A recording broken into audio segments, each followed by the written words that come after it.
Hermanos, cuán bueno y cuán delicioso es habitar los hermanos juntos, ¿cómo? En armonía, ¿verdad? Cuán dulce, cuán necesaria, cuán importante, cuán vital es para la vida de un cristiano la iglesia local. Es muy triste cuando escuchamos cristianos que dicen: yo no me congrego en ninguna iglesia, o yo todos los domingos voy a una iglesia diferente, porque yo soy de la iglesia universal y no me circunscribo, no me ciño a ninguna iglesia local. Yo escucho y tengo a mis predicadores preferidos por internet. Yo me congrego con mis hermanos en el espíritu, ¿verdad? Mientras veo el sermón. Eso realmente no tiene nada que ver con lo que la Biblia enseña acerca del cristianismo, acerca de la vida comunitaria. La iglesia es el cuerpo de Cristo, y si tú eres cristiano y quieres realmente crecer espiritualmente, necesitas entender que no puedes crecer solo. Necesitas al Señor, su Espíritu, necesitas su palabra y necesitas a otros hermanos. Necesitas entender que la vida cristiana está diseñada para hacer una vida en comunidad. Esa comunidad se llama la iglesia local, donde podemos crecer, ejercitar nuestros dones, descubrir nuestros dones, ejercitarlos, servir a nuestros hermanos.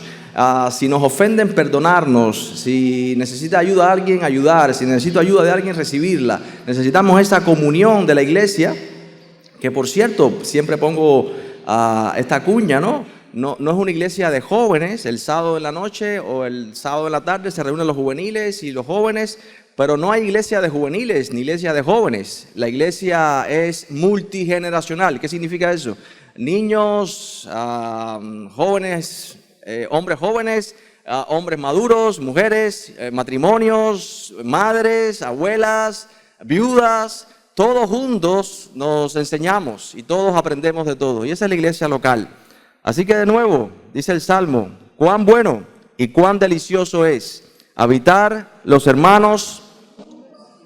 ¿Qué sería lo contrario a juntos y en armonía? Divididos. ¿Y cómo se llama lo contrario a armonía? Contienda, división. Bueno, lo más obvio es desarmonía, ¿no? Pero sería como engrifados, ¿no? Fajados unos con otros. Bueno, la carta a los Filipenses tiene mucho que ver con eso. Y Pablo ha estado por 4 capítulos ya hablando a esta iglesia, porque hay algo que está pasando allí que está impidiendo que ellos puedan vivir esto que dice el Salmo 133. Esta hermosa, preciosa, dulce comunión de la iglesia. ¿Es fácil? Podemos pensar en el matrimonio, los que llevan más años casados. ¿Ha sido fácil lograr el entendimiento? La comunicación, que él procura entenderse finalmente al paso de los años, cuando pasa esos meses iniciales de glamour, de magia, ¿no? Después viene la realidad, donde tenemos que entender que somos seres pecadores, caídos. Necesitamos paciencia, ¿verdad? La comunión de la iglesia es igual. Necesitamos realmente paciencia, soportarnos con paciencia, dice la Escritura, unos a otros en amor.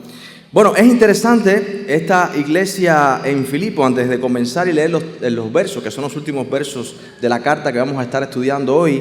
¿Cómo llega a ser esta iglesia? ¿Cómo llega? Ahora pensamos en Europa como la cuna de la Reforma, pensamos en Europa como donde Martín Lutero clavó sus tesis en aquella puerta, y comenzó todo ese movimiento hasta el día de hoy, después del siglo XVI. ¿Cómo llega el cristianismo a Europa? Quiero que vayan conmigo antes de comenzar, o antes de leer, perdón, los últimos versos del saludo final de Pablo a los Filipenses, a Hechos capítulo 16. Estaba releyendo eso y me resulta tan interesante la forma en que el cristianismo, el evangelio, llega a toda esta región continental de Europa, y donde comienza específicamente la iglesia y donde vemos la primera convertida, que es precisamente Lidia. Pero fíjense lo que sucede cuando Pablo y Silas llegan a Derbe en uno de sus viajes misioneros. Se encuentran precisamente a Timoteo, y recuerden que en la carta a los Filipenses Timoteo está con Pablo en Roma, así que ellos tienen mucho en común con esta iglesia porque ellos juntos y Silas llegan acá. Pero miren cómo llega. Dice que se encuentran a Timoteo en el capítulo 16. Voy a bajar un poquito hasta el versículo 6. Dice que atraviesan Frigia, la provincia de Galacia, y dice que escuchen bien, dice, les fue prohibido por el Espíritu hablar la palabra en Asia. Y cuando llegaron a Misia, dice, intentaron ir a Bitinia. Este era el plan de Pablo, de Silas y de Timoteo, pero el Espíritu no se lo permitió. ¿Quién está controlando todo? Dios mismo, ¿verdad? Dios está controlando la expansión del Evangelio. Dios está controlando cómo se está conquistando ahora a nuevos creyentes en el reino de Cristo, aquel que murió y resucitó y está realmente gobernando por medio de su Espíritu la acción evangelística de edificar la casa del pueblo de Dios, que es la iglesia. Y dice entonces que, versículo 9, dice, se le mostró a Pablo una visión de noche, un varón macedonio, y esto ya es Europa, el sentido contrario a donde él quería ir, estaba en pie rogándole y diciéndole, pasa a Macedonia y ayúdanos. Cuando vio la visión, enseguida procuramos partir para Macedonia, dando por cierto que Dios nos llamaba para que le anunciásemos el Evangelio en esa región. Y así es como llega Pablo, Silas y Timoteo. En el versículo 11 zarpan de Troas, vienen a Samatrocia, el día siguiente a Neópolis y de allí a Filipos, que es la primera ciudad de la provincia de Macedonia, y esta colonia estaban aquí ahora algunos días. Entonces comienzan a predicar en este lugar, pero se dan cuenta, la estrategia de Pablo siempre era el sábado ir a una sinagoga. No hay ni siquiera 10 hombres judíos aquí, o sea, no hay sinagoga en Filipos. Y ellos van a la orilla del río porque la tradición era que desde el cautiverio en Babilonia por 70 años, las mujeres sobre todo iban a los ríos de Babilonia y recordaban a Jerusalén y ahí pasaban largos tiempos de oración. Hay un salmo que habla de eso, ¿no? Y Pablo va al río y se encuentra con estas mujeres en el río, les predica. ¿Y qué hace Dios? Dice que Dios abrió el corazón ¿de quién? De Lidia, y esta mujer se convierte en cristiana, pero se convierte en la primera cristiana de toda Europa. Y aquí entonces vemos esta muchacha que tiene espíritu de adivinación, esta que tiran las cartas y eso parece, ¿no? Y los amos hacían un gran negocio con ella, adivinando el futuro a la gente. Bueno, como con quién te vas a casar, si te va a llegar la ciudadanía o no, todas esas cosas, ¿no? Y entonces tenían un gran negocio con ella. Dice que estuvo por muchos días estorbando lo que Pablo estaba haciendo, y finalmente Pablo expulsa el demonio de esta muchacha, la libera. Los amos, que parece que eran pudientes, gente de influencia en Filipos, acusan a Pablo de estorbar o de perturbar la tranquilidad pagana, ¿no?, de la ciudad con el evangelio. Realmente Pablo y todos los apóstoles eran unos revoltosos, porque revolvían el mundo ¿con qué? Con el evangelio de Cristo, ¿verdad? Le quitaban la venda a la gente, apagaban la música pagana, encendían la realidad y mostraban la realidad del pecado y la esperanza de la vida eterna. Bueno, lo que sucede es que Pablo y Silas terminan ¿dónde? ¿Tú te imaginas que yo después, ayer compartía con los juveniles y yo les decía, ¿tú te imaginas que después de compartir aquí el mensaje del evangelio el domingo en la mañana, me está esperando la policía o qué se fue, para pasar la noche en la cárcel, después de azotarme mucho? Bueno, después de todos estos días que Pablo estuvo predicando, ¿qué sucede? Dice, se agolpó el pueblo, versículo 22 del capítulo 16, si van conmigo a la lectura, y los magistrados, y dice que se rasgaron las ropas y los azotaron con varas. En el versículo 23 dice, después de haberlos azotado mucho, los echaron en la cárcel, mandando al carcelero que los guardase con seguridad, el cual, recibido este mandato, los metió en el calabozo más profundo, en el más adentro, y les puso un cepo, le puso en los pies un cepo. ¿Cómo se sentiría Pablo, Silas y Timoteo en esta situación? ¿Cómo se sentirían? ¿Qué ustedes creen? ¿Qué tal si por la noche estamos aquí sentados ahora en la mañana y por la noche terminamos un calabozo profundo lleno de peste, lleno de ratas y con un cepo en el pie, por la única razón de predicar esta mañana el evangelio de Cristo? ¿Cómo se sentirían? Dice el versículo 25 que a medianoche, orando Pablo y Silas, dice que cantaban himnos a Dios. ¿Te imaginas? Cantaban himnos a Dios. Dice, y los presos, ¿qué hacían? Escuchaban. Yo te pregunto, cuando se va la corriente, ¿qué escuchan los presos alrededor tuyo? Cuando la cosa se aprieta, ¿qué escucha la gente que está alrededor? Cuando las circunstancias están difíciles, ¿no? ¿Qué pones en tus estados de WhatsApp? ¿Qué pones en Facebook? No, ¿qué es lo que quieres poner? O sea, ¿qué es lo que pones de verdad al final? Bueno, para hacer la historia corta y regresar a nuestra carta a los filipenses, hubo un terremoto en la ciudad. Las puertas de las cárceles, de las mazmorras se abrieron. Los presos fueron puestos en libertad. El carcelero se quería matar porque dice, ¿y ahora veo qué hago? Pablo le predica el evangelio y ese mismo día se convierte el carcelero y se bautiza él y toda su familia. Los magistrados hasta tienen temor de lo que va a pasar ahora. Ha ocurrido algo que no pueden explicar. Se enteran que además son ciudadanos romanos. Han metido la pata hasta tajón. Y al final del día, dice el versículo 40 del capítulo 16, saliendo de la cárcel, entraron en casa de Lidia, la primera convertida de Europa, ¿no? Y habiendo visto a los hermanos, los consolaron y se fueron. ¿Qué había pasado al final? El evangelio triunfó. Hubo mucha oposición, los metieron en la cárcel. Es como que este capítulo 16 nos narra el evangelio, ¿no? Hubo oposición, fuerza contra la iglesia, intentaron frenarlo, pero al final del día se quedaron hermanos en esa iglesia, en ese lugar. Y dice que ellos vinieron, les consolaron y siguieron su obra misionera. Y así comienza 10 años la iglesia de Filipo, hasta que Pablo le escribe aproximadamente 10 años esta carta preciosa a los filipenses. Así que vamos a orar, pero antes vamos a leer los últimos versos de la carta, que es el saludo. Por cierto, ¿cuánto le gustan las despedidas? Esta es la despedida de la carta. ¿Cuándo se la brincan? Sean honestos, no me lo digan, pero sean honestos. Están leyendo la carta y dicen, este es el saludo, voy a pasar a la otra carta ya. Es importante leer las despedidas. Así que esta mañana vamos a predicar la despedida de Pablo. No nos estamos despidiendo nosotros, estamos predicando la despedida de Pablo a la iglesia de Filipo.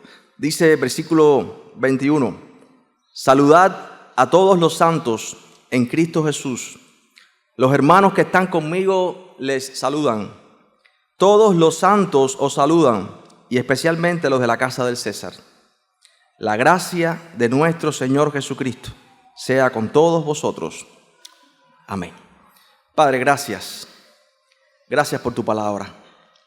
Gracias por la dulce comunión que tenemos en Cristo.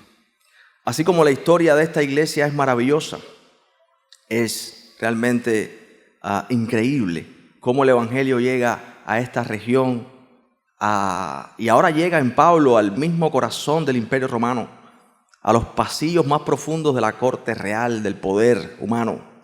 Y el evangelio empieza a abrirse paso y el reino empieza a conquistar personas para liberarles del poder del pecado.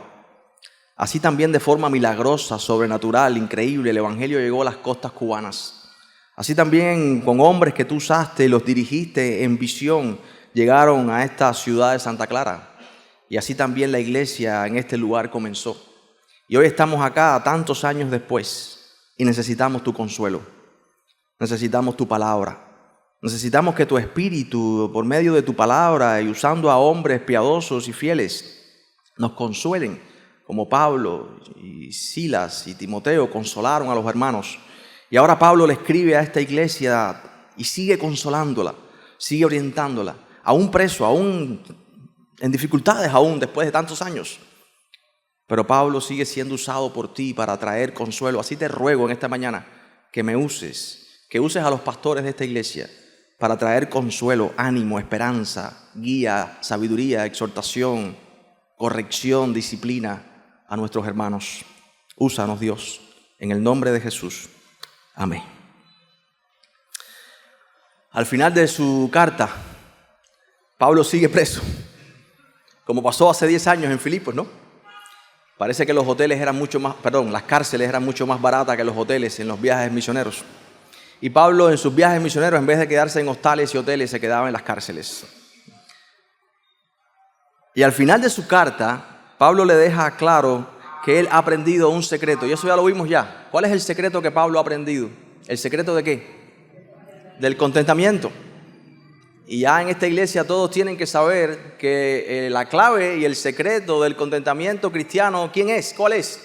Cristo mismo, en nosotros. Cuando Él es lo suficientemente deseado, anhelado, amado, nuestros corazones entienden la magnitud de su amor y correspondemos en un amor genuino hacia Él, no hacia lo que Él puede darnos, sino hacia Él mismo, su persona. Entonces el poder seductor de este mundo se mengua y empezamos a entender que nada de este mundo puede satisfacernos, solamente a Él. Pablo dice, he aprendido, versículo 11, a contentarme, cualquiera sea mi situación. Y esto es un desafío para todos nosotros, ¿verdad? No sé cuál es tu circunstancia en esta mañana, pero Pablo dice, yo he aprendido el secreto del contentamiento. Y esto es un ejemplo para nosotros y es posible alcanzarlo.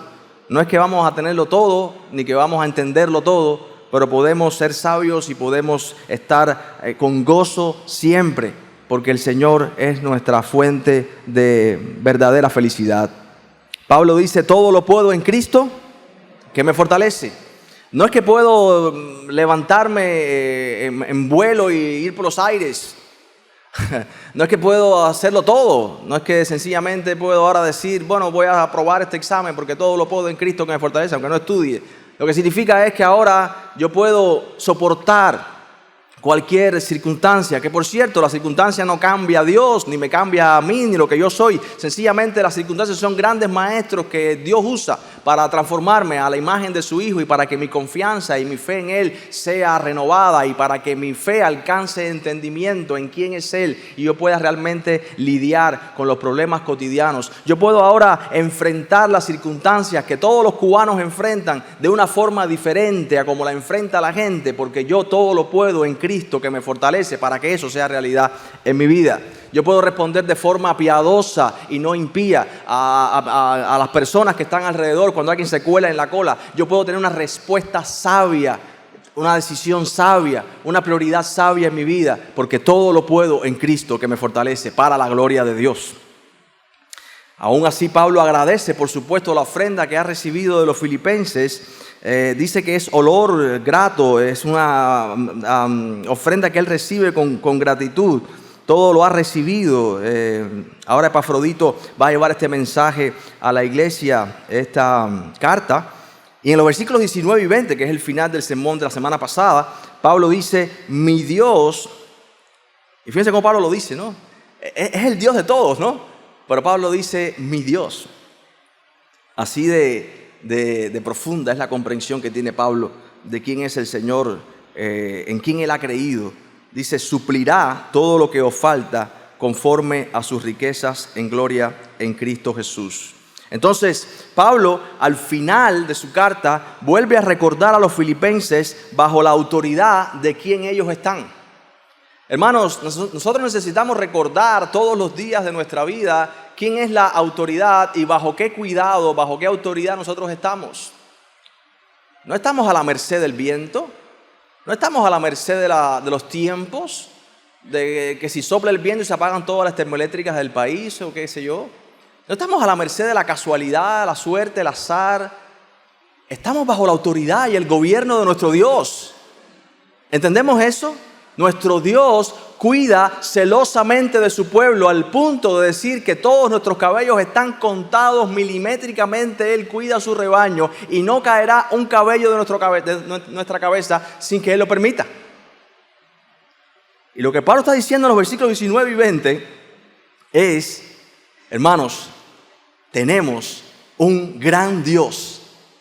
Hebreos lo dice así, un gran sumo sacerdote sobre la casa de Dios. Acerquémonos con paciencia, con tranquilidad, con fe, con confianza, hasta el trono de la gracia, para hallar misericordia y oportuno socorro. Esta iglesia que no es que le llevó a Pablo lo que le sobraba, no sacaron la cuenta de la contabilidad y bueno, nos sobra un racimo de plata, nos sobran 20 pesos, vamos a mandárselo para allá. No, esta iglesia que le está dando a Pablo de lo que no tiene, Pablo les deja claro que el Dios de ellos, el Dios de la iglesia, es un Dios providente, es un Dios que cuida a su pueblo. Y hermanos, seamos honestos, nosotros necesitamos creer y vivir Filipenses 4:19. Mi Dios, pues, suplirá todo lo que os falta conforme a sus riquezas en gloria en Cristo Jesús. Dale un pensamiento a eso. Medita por un segundo. Cuando tú estás creyendo Filipenses 4:19, ¿qué pasará con la ansiedad? ¿Qué pasará con la preocupación? ¿Qué pasará con la incertidumbre que es como un hielo en tu alma que te deja en una situación de desconcierto? ¿Qué pasará cuando tú crees que tenemos un Dios providente que suple conforme a sus riquezas en gloria, riquezas que son inagotables?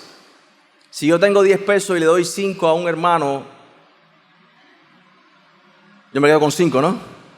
Pero cuando Dios da, sus riquezas no se agotan.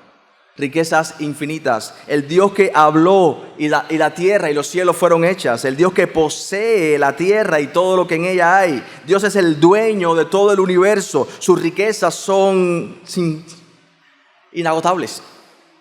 No disminuyen. Y son esas maravillosas riquezas las que suplirán todas nuestras necesidades. No solamente terrenales, sino sobre todo nuestras necesidades espirituales. Pero todo esto, dice Pablo, es para los que están ¿en quién? En Cristo Jesús. Dice, suplirá todo lo que os falta conforme a sus riquezas en gloria en Cristo Jesús. Y esto debe darnos el entendimiento, el poder, la comprensión suficiente para andar en este mundo, batallando con las preocupaciones, pero venciendo las preocupaciones. Esas preocupaciones que nos drenan y nos desgastan. Y hasta llegamos a decir, parece que no hay futuro en Cuba. Y ahora para colmo quitaron el parol. ¿Qué haremos? ¿Qué haremos? Mi Dios, pues, suplirá. Hermanos, Dios no está colgado, ni pendiente, ni dependiente de las circunstancias de este mundo. Él no está esperando a ver qué van a hacer los líderes mundiales para resolver el problema. Dios tiene un plan eterno. Este mundo va en picada, se deteriora por causa del pecado, pero el reino de Dios se ha acercado, dice Jesús, y todos los que en Él creen no se perderán, tendrán vida eterna, y todos los que anden en Cristo andan en la luz de la vida. El que le sigue no andará en tinieblas. Dios cuida a su pueblo en medio de este mundo caído, y eso lo hará hoy y para siempre y por toda la eternidad, porque Él es nuestro Dios. Y podemos confiar en que esto es una realidad presente. Por eso Pablo irrumpe en esta doxología del verso 20. Al Dios y Padre nuestro sea ¿qué? Gloria por los siglos de los siglos. Amén. Dios cuida a su pueblo. Dios es el buen pastor. ¿Qué dice David? Nada me faltará. Y entonces Pablo pasa ahora a despedirse de los filipenses. Estoy seguro de que habían tantas cosas que quería decirle. Les ha dicho muchas en esta carta, pero se siente al ver cuán práctica es esta escritura que Pablo quiere estar con ellos. Quiere modelarle esta verdad, quiere modelarle esta conducta, no solamente de palabra. Porque a veces somos esas personas que dicen, haz lo que yo digo, pero no lo que yo hago. No es que Pablo está diciéndole cosas que ellos deben hacer. Pablo quiere vivir esta palabra delante de ellos para animarles. Y entonces tenemos la despedida. Después de dejar claro a los filipenses de que tienen un gran Dios que les guarda, que les guía, que les sostiene, que les suple, ahora deja en claro otra cosa. Y escuchen bien, mis hermanos.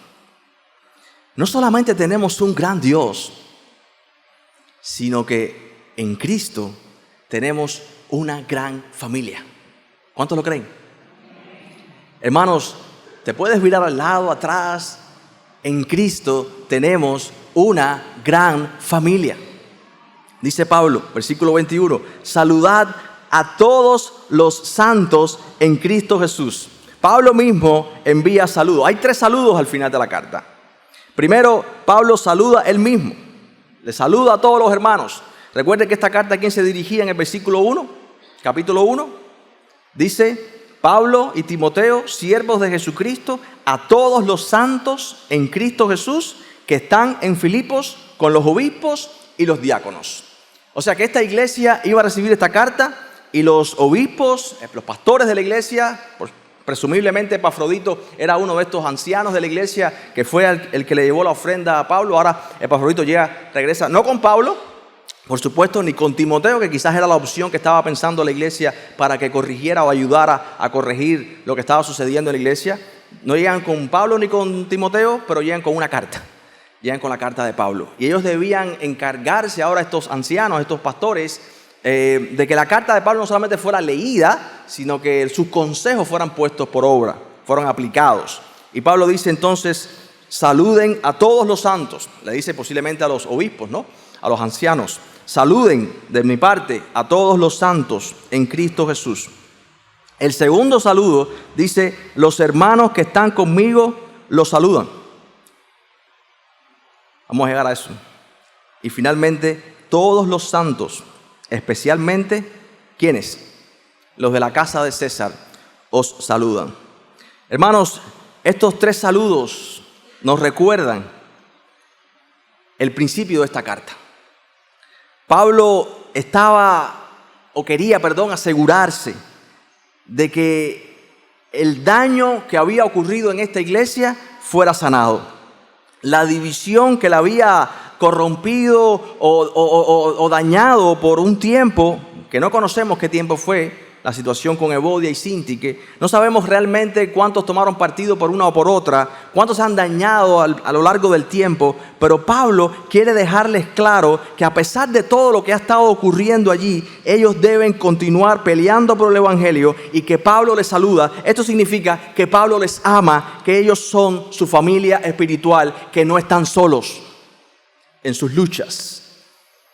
Y cuánto nosotros como miembros de una iglesia local necesitamos saber, en la hora más difícil de nuestras vidas, necesitamos saber que no estamos solos con nuestros problemas, que no estamos solos con nuestras luchas, que podemos llamar a un hermano, que podemos llamar al pastor. Si todos me llaman, no doy abasto, pero podemos llamar a nuestros hermanos. No estamos solos en nuestras luchas. Y Pablo quiere asegurarse que los filipenses sepan que ellos no están solos en su problema. Pablo no dice, mira Epafrodito, yo estuve ya con ustedes, ustedes llevan 10 años de iglesia allá, ustedes son lo suficientemente grandecitos ya para resolver sus problemas, pónganse a cuentas con el Señor, yo voy a orar por ustedes. Nada. Pablo dice, yo estoy con ustedes en cuerpo presente. Estoy preso, pero envío esta carta y si Dios permite estaré con ustedes porque ustedes no están solos. Y mis hermanos, esta es mi aplicación aquí. Tú no estás solo en tus luchas, en las decisiones que tienes que tomar. Mira, tú necesitas entender que no puedes solo. Tú necesitas entender que tú necesitas guía, necesitas apoyo. Nadie crece solo, nadie puede madurar solo con un cristianismo individual. Pablo está aislado, preso, pero no está solo. Y a veces nosotros que estamos libres, estamos solos. Y no buscamos ¿qué? La comunión de la iglesia.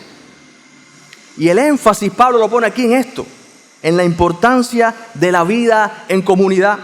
Mira, yo no estoy solo. Los hermanos que están conmigo también están orando por ustedes. Quizás en los tiempos de oración que Pablo tenía, evidentemente era difícil, pero evidentemente habían hermanos con él como Timoteo en esta prisión domiciliaria. Y Pablo dice, ellos no los conocen ustedes físicamente, pero cuando nos reunimos, yo les hablo de ustedes. Ustedes son sus hermanos. En el espíritu estamos conectados y ellos están orando por ustedes a tal punto que también les aman y ya les mandan saludos estos hermanos. ¿Recuerdas aquella ilustración de la señora mayor que ya no podía caminar? Y el pastor va a visitarla una tarde Dice, pastor, ¿cómo estás? Bien, hermana, ¿cómo tú estás? Bien. En la mañana fui a casa de fulanita, menganita y ciclanita. Y el pastor la mira y dice, pobrecita, está ya la mente, ¿no? Son las pastillas, parece. Ya está divagando. Dice, ay, mi hermana, si tú hace como 2 o 3 meses ya que no puedes ni caminar y no puedes ir ni al templo. Dice, no, si yo en la mañana me despierto siempre a las 6 de la mañana y empiezo a orar por mis hermanas. Y los visito en oración, estoy con ellos, oro por ellos. Y estuve en casa de fulanita, de menganita, de ciclanita, oré por ellos y están perfectamente bien. Hermanos, aunque estaban lejos, mantenían ¿qué? La comunión del Espíritu. Hermanos, y estamos asentados unos al lado del otro. ¿Tienes algún problema? ¿Lo has hablado con algún hermano? ¿Hay algún hermano que está orando por ti?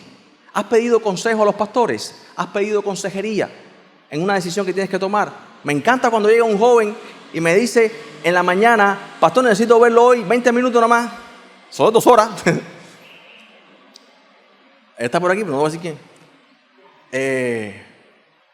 Vamos a conversarlo. ¿Qué te pasa? Y pide consejería, y pide ayuda. No puedo solo, estoy lidiando con esto. Hermanos, todos necesitamos consejería espiritual, todos necesitamos guía. Y estos hermanos no solamente estaban con Pablo, sino que estaban orando con Pablo. Eran parte del ejército que Pablo había formado ahí en la cárcel. Pablo, como gran general, orquesta las tropas y manda a orar por los filipenses. Filipenses, ustedes no están solos. El Espíritu de Dios está con ustedes. El Señor está con nosotros. Nuestro Dios suplirá todo lo que les falta. No solamente en la comida, sino les suplirá el carácter que ustedes necesitan para tomar decisiones piadosas. Suplirá el poder para que ustedes tengan ese poder, para que en sus corazones puedan perdonar a su hermana finalmente y puedan reconciliarse. Dios suplirá todo y ustedes necesitan a otros hermanos para recibir esa providencia, esa provisión de Dios. La iglesia es la provisión de Dios para ti. No te niegues en aislamiento a lo que Dios ha provisto para que tú tengas sabiduría e ilumines tu mente con la claridad que solamente el Señor puede dar a través de tus hermanos, porque tú no puedes ver ni siquiera lo que está detrás de la pared. Pero todos, que somos un cuerpo, en el poder del Espíritu, somos más fuertes, somos más sabios y vemos más. Pablo no está solo. Qué importante entonces es las buenas relaciones entre cristianos. Evalúa eso en tu vida hoy. ¿Cómo está tu relación con tus hermanos? ¿Como fuente de fortaleza? ¿Como fuente de aliento? ¿De consejería? ¿Como testimonio para los de la comunidad en general? ¿Cómo estás creciendo tú en relaciones significativas, redentoras, de batallar juntos contra el pecado y por el Evangelio con tus hermanos en Cristo? ¿O estás sencillamente creyendo que tú puedes solo con tus pecados y tus problemas? No puedes. No puedes. Cuidado con vivir en aislamiento. Hermanos, aunque seamos miembros de esta iglesia local, cuidado con vivir en aislamiento. Cuidado con creer que puedes solo. Que solamente necesitas venir el domingo y ya, a veces. Necesitas vivir la iglesia, necesitas vivir la comunidad de fe, necesitas nutrirte de esa comunidad, necesitas nutrirte de tus hermanos. Repito, Pablo está aislado en una cárcel, pero no está solo. La vida cristiana está diseñada para ser vivida en comunidad y no en aislamiento. Piensa por un momento todos los lugares en los que las personas experimentan cualquier tipo de compañerismo. Piensa por un momento, la escuela, una fiesta, un partido de béisbol, una barbería, una reunión familiar. En Hechos capítulo 2 se convirtieron ¿cuántas personas? 3,000, ¿recuerdan? Y dice que estos primeros cristianos, en el versículo 42, perseveraban juntos ¿en qué? En la doctrina de los apóstoles, en la comunión unos con otros, en el partimiento del pan y en las oraciones. Y eso es lo que tenemos que entender. La comunión cristiana no es socializar con algunos cristianos. Es una firme certeza de que somos un cuerpo en Cristo, de que tenemos comunión porque lo que tenemos en común es Cristo mismo, y lo que diferencia cualquier tipo de socialización humana con la comunión de la iglesia es el amor de Cristo, y que juntos hacemos nuestro máximo esfuerzo para que Cristo sea conocido a través de nosotros. Y eso es la comunión de los santos. El amor de Cristo es lo que distingue nuestra comunión de cualquier otra comunidad o socialización terrenal. Hermanos, repito esta frase también, es importante: no podemos alcanzar la madurez cristiana aislados. No podemos alcanzar el poder y la madurez para amar a los demás, a no ser que nos esforcemos por comprender las dimensiones del amor de Dios y lo que Él ha hecho en nuestras vidas. Mientras más apreciemos la magnitud del amor que Cristo nos ha demostrado al morir por cada uno de nuestros pecados, más nuestras vidas estarán caracterizadas por el amor de Dios manifestado en nosotros, ese amor redentor, sacrificial, para hacerle bien a nuestros hermanos, para perdonarles, para verles crecer, para ayudarles en su proceso, para recibir ayuda de otros hermanos. Esa es la comunión y esa es la cultura de discipulado que queremos que suceda en esta iglesia local. No son 2 o 10 o 15 hermanos creciendo. Es una iglesia madura, junta, que crece hasta que todos llegan a la estatura de la plenitud de Cristo en este proceso de discipulado a través de la enseñanza y la comprensión y aplicación de la palabra de nuestro Dios. Los hermanos que están conmigo les saludan, los que compartían con Pablo, sus compañeros. Y finalmente, dice Pablo en el versículo 22, todos los santos, ya no solamente Pablo en lo personal, ya no solamente los que están conmigo aquí más cercanos, sino la iglesia en Roma. Todos los santos os saludan. El evangelio llegó a la capital del imperio. Hay una iglesia aquí en Roma y todos los hermanos, por cierto, todos se saben las historias, quizás no todos los detalles, pero se saben los problemas que están pasando en Filipo y están orando por ustedes. Todos los santos les aman, todos los santos les mandan saludos, y especialmente, dice Pablo, ¿quién? Los de la casa de César. ¿Recuerdan el capítulo 1, en el versículo 12 y 13? Es interesante lo que pasa al principio, lo que Pablo dice al principio, ¿no? Miren, vamos a recordarlo porque hace muchos meses que empezamos la carta a los filipenses. Dice, en el capítulo 1, versículo 12, dice Pablo: quiero que sepan, hermanos, que las cosas que me han sucedido han redundado más bien para el progreso del evangelio. Eso tiene que apuntarlo ahí. A los que aman a Dios, recuerda Romanos 8, ¿no?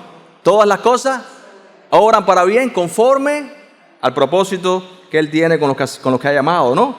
Entonces dice, lo que me ha sucedido ha redundado para el progreso del evangelio. Así que ánimo, ¿eh? Versículo 15, de tal manera que mis prisiones se han hecho patentes en Cristo Jesús en todo el pretorio. La famosa guardia pretoriana, ¿no? Del palacio del emperador, de la corte real de César, y a todos los demás.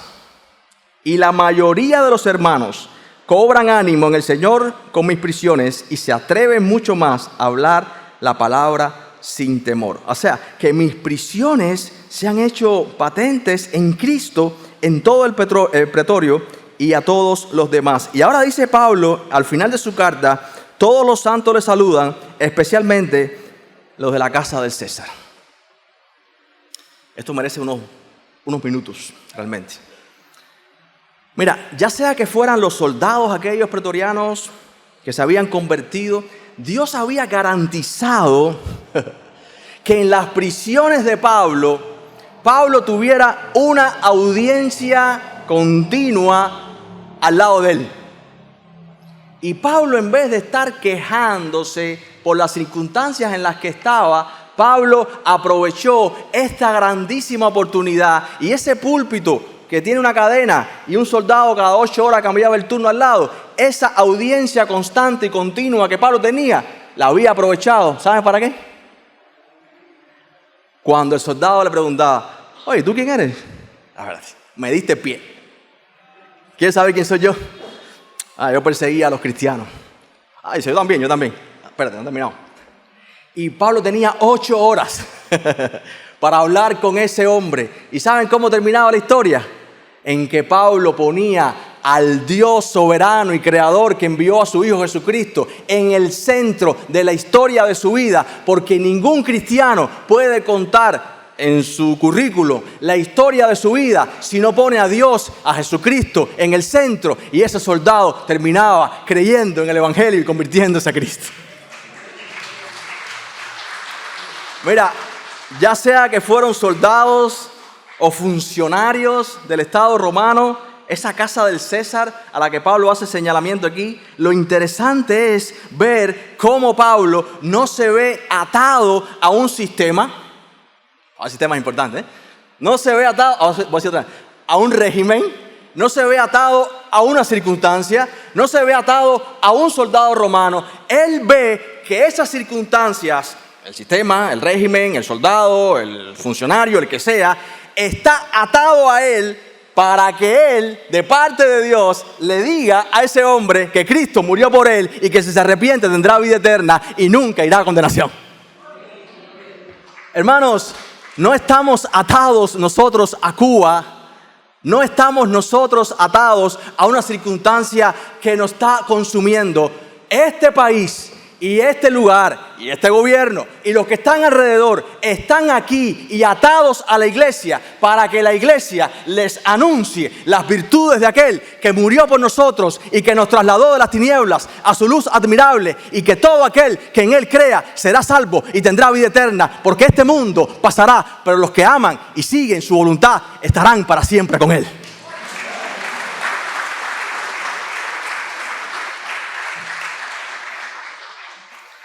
Y cómo el Evangelio, a través de este hombre humilde, encadenado y débil, así como Cristo en la cruz del Calvario parece una oveja simplemente débil, una ofrenda, cómo el Evangelio, aparentemente en debilidad, ha penetrado a través de estos sencillos y humildes cristianos perseguidos, azotados, que simplemente viven para Cristo y proclamar su palabra. Y el poder más grande del mundo en ese momento está siendo invadido por un reino superior y un poder superior. Y a través de Pablo, los cristianos del primer siglo, Cristo está edificando a su iglesia. Y entonces los hermanos de Filipo, al entender esto, Evodia y Síntique, al entender eso, dice: ¿en qué estábamos pensando? ¿En qué estábamos perdiendo el tiempo? Si hay algo más importante que está pasando, que Cristo y su reino está invadiendo las arterias y las venas y las calles y los pasillos de este mundo con su glorioso evangelio, y tú y yo somos representantes de ese reino. Dejemos la diferencia y pongámonos para las cosas importantes. Proclamemos a Cristo y su palabra. Y Pablo dice: la gracia de nuestro Señor Jesucristo sea con todos vosotros, para que entiendan eso.